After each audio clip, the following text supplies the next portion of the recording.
Hi there. This is Dave Sylvester. I'm the current DHI President of the Board of Governors, and I'm happy to be here with Cedric Calhoun, our new DHI and Foundation CEO. We thought we'd just take a few minutes and introduce you to Derek and make this maybe a little more personal than reading an announcement on your email. So I've got to work with Cedric now for probably coming up on a couple months, and I'm enjoying it so far, and I'm happy to share some time with him and give you a little more background and insight on his background. So first of all, Cedric, congratulations on taking the role. We're happy to have you here. I think you're seeing that this is a very dynamic industry that at the end of the day, this industry does good things. We make safe and secure environments for people to live in and heal in and learn in. And we're happy to have you. But I gotta ask you, so what drew you to this opportunity initially?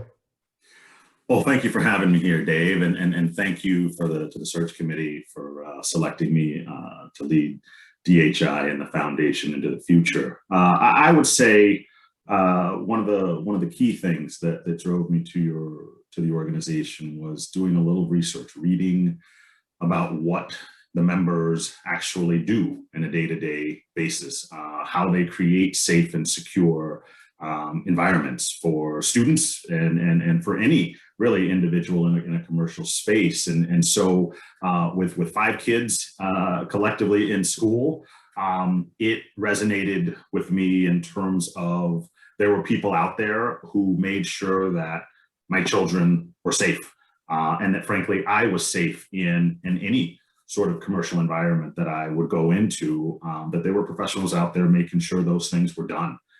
So that really drew me to the opportunity, and I was excited to be a part of it.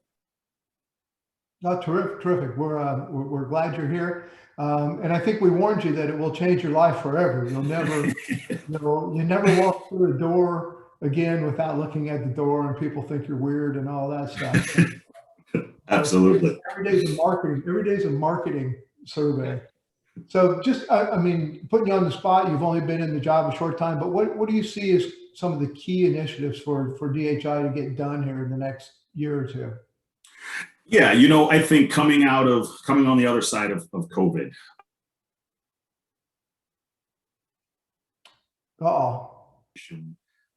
Really making sure that we're engaging the membership. There's been a lot of time where in between us being able to see each other face to face and learn face to face. And so I think our ability to get back together, to learn together, to exchange information, ideas in a face to face way is going to be a great win for the organization and the industry. And I think also our ability to meet and greet people at the local level, our ability to engage our chapters in a different way.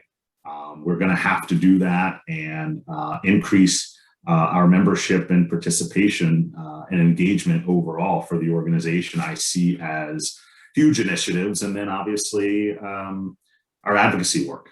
What are we going to do on behalf of the industry, on behalf of our membership that's going to move the needle forward and allows us to represent them in a more effective manner? Yeah, good. I think, obviously all of our challenge is always to engage the grassroots as much as we can. And we have a broad participation in membership from very large manufacturers to distributors to the chapters. And also, I think those are some big challenges, but fortunately, it's a group where the membership are pretty engaged. And it gives you an opportunity to just kind of take it, keep the enthusiasm up, keep the people engaged. So tell us something about you that we may not pick up out of your resume. There's a couple things that are work related. I spent a lot of time on the Hill doing government relations advocacy work on behalf of a couple of the organizations that I worked for prior to DHI. So I bring that level of experience to the table. Non-work related, you're never going to see on my resume that I played college soccer, that I played for a very long time, that I coach and train kids, and that my sort of claim to fame is on one of the teams I coached, 6 of my boys went to college on full rides to play the game. And so have a passion for the game and for the work, that I do. And I hope that'll be reflected in the work that I do at DHI and the foundation. That's pretty cool to have 6 of them go for a full ride. There's no doubt about it. You brought up your time working on the Hill. As you got in just joined us when we were in the middle of working on the advocacy in Indiana and trying to get the language changed so that the barricade devices were really replaced by the correct application of locking and safety hardware. And as you know, we're and just basically at the basics of understanding what the whole advocacy is about. We're looking forward to you seeing that we can go back and rely on your experience there to help us kind of be more successful working through those initiatives.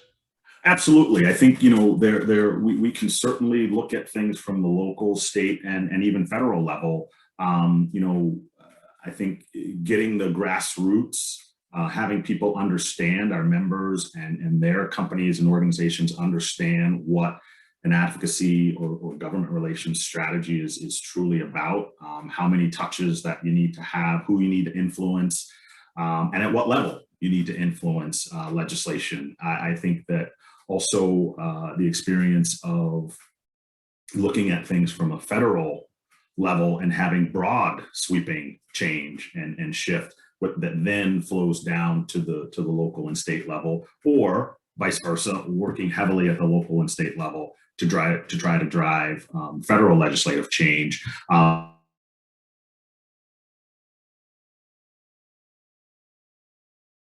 DHI, but I'm really looking forward into making some, like I said, some sweeping changes as far as legislation, so that our members truly see a greater value proposition in what DHI and as well as the foundation can leverage on their behalf.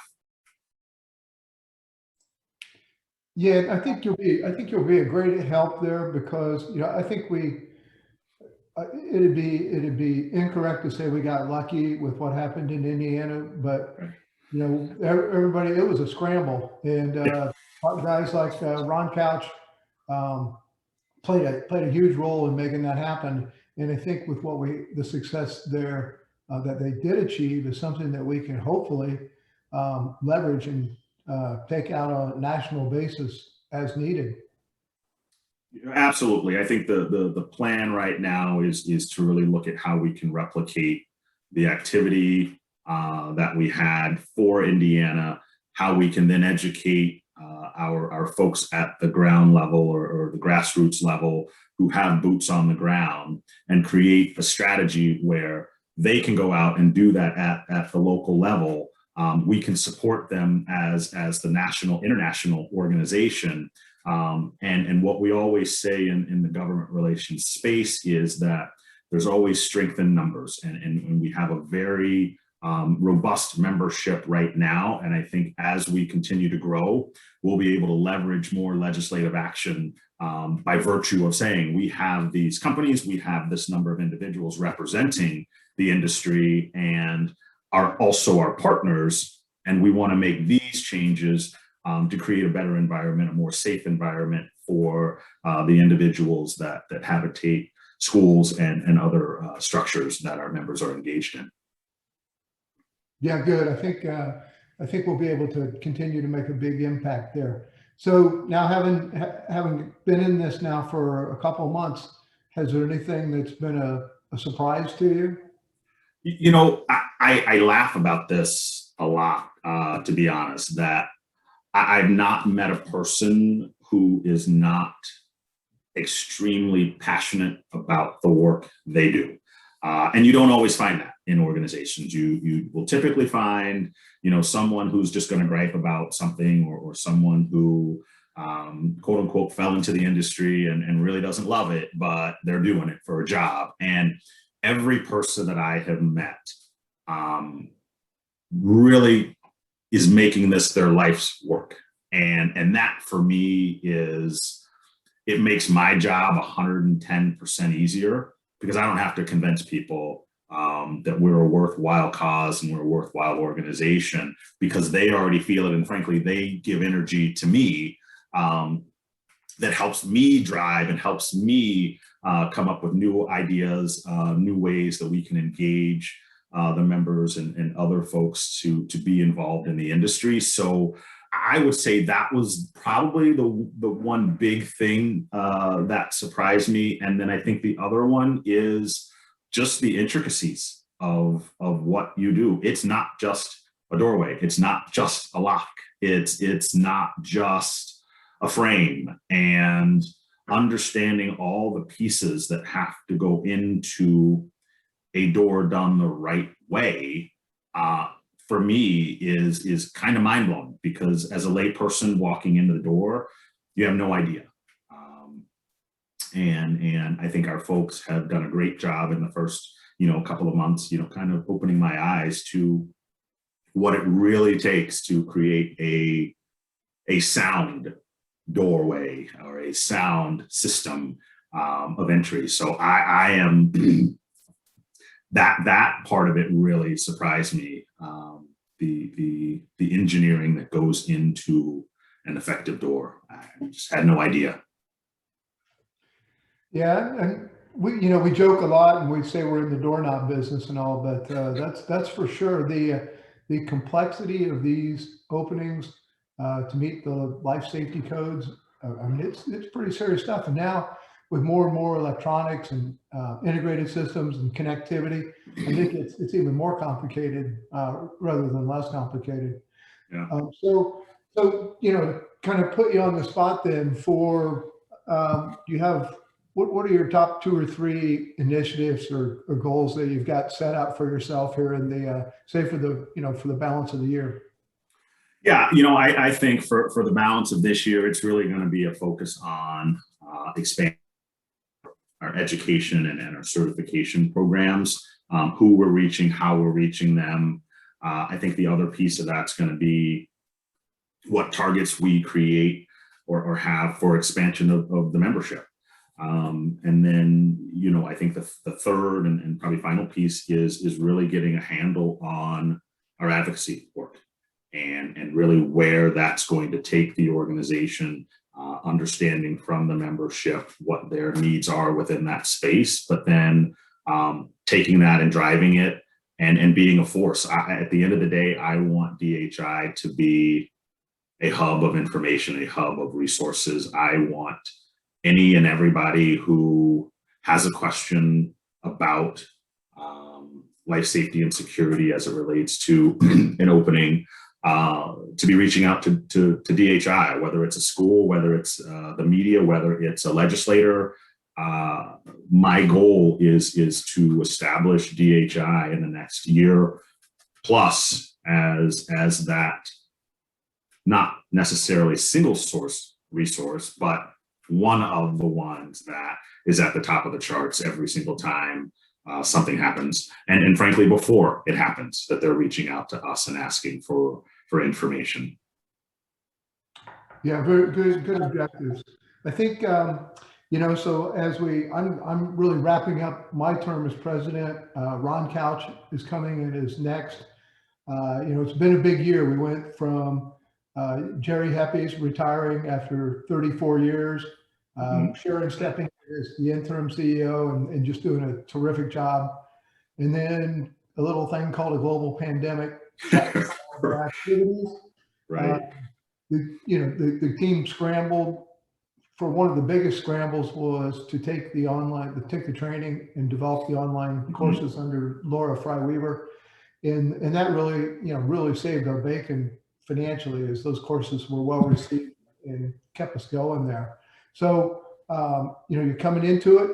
as far as you've seen a lot of industry organizations and the impact of COVID.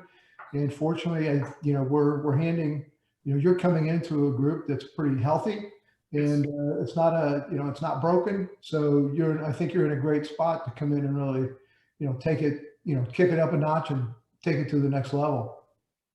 Oh, Dave, I absolutely agree. I mean, there are organizations out there that I am aware of that didn't make it.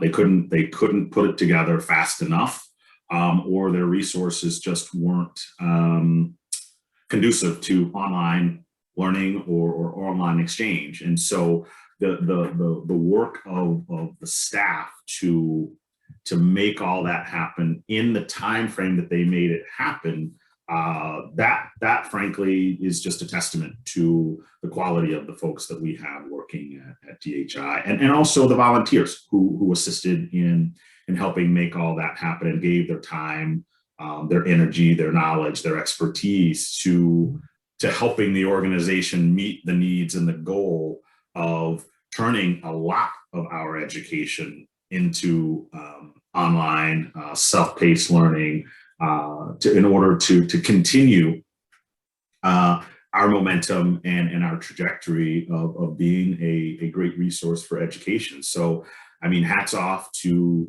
all involved, Laura Fry-Weaver, as well as our education chairs at the time, and obviously, like I said, the board, for having the vision to really clamp down and say this is what we need to do in order to stay relevant, and stay viable, and to make those changes quickly. Because like I say, a lot of organizations hemmed and hawed and said this isn't going to last for long, and as it continued to go on, they got behind the eight ball, and they weren't able to make it back. And so, like I said, some of them went away, and that's unfortunate. But I am very happy to be stepping into an organization that is progressive enough to know that, at the first sign of trouble, they need to shift and pivot to make sure that they continue to be relevant for the membership and for the industry. Good. Well, on behalf of the Board of Governors, for the Door Security and Safety Foundation and all the members, welcome to DHI and the foundation. And I think we're all looking forward to meeting you in person and working with you to keep this organization going and becoming even more important in the future. So thanks for being here.